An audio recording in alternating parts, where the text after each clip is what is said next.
সুনামগঞ্জ জেলার returning officer কর্তৃক আমার মনোনয়নপত্র বৈধ ঘোষণা করা হয়েছে। এই জন্য আমি সকলকে অভিনন্দন এবং কৃতজ্ঞতা জানাচ্ছি। এটি নির্বাচন প্রক্রিয়ার আরেকটি ধাপ অগ্রসর হলো।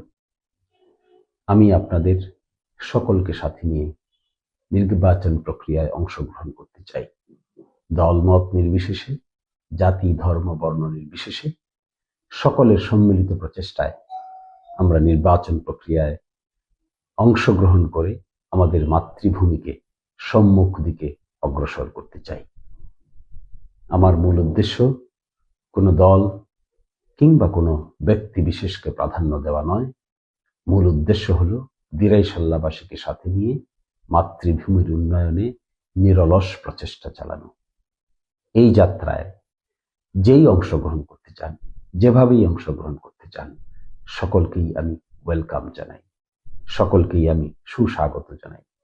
আশা করি আমাদের সম্মুখের পথ চলা একসাথে হবে, ঐকমত্যের ভিত্তিতে হবে, পারস্পরিক সম্মানবোধের ভিত্তিতে হবে। আমরা একসাথে দাঁড়াতে পারলে আমি প্রত্যাশা করি নতুন প্রজন্মের মানুষ সহ সকলে মিলে আমরা একটি সূর্যোদয়ের স্বপ্ন দেখতে পারি। সকলেই ভালো থাকবেন, সকলেই সুস্থ থাকবেন। আজকের মতো এখানেই বিদায় নিচ্ছি। আল্লাহ হাফেজ।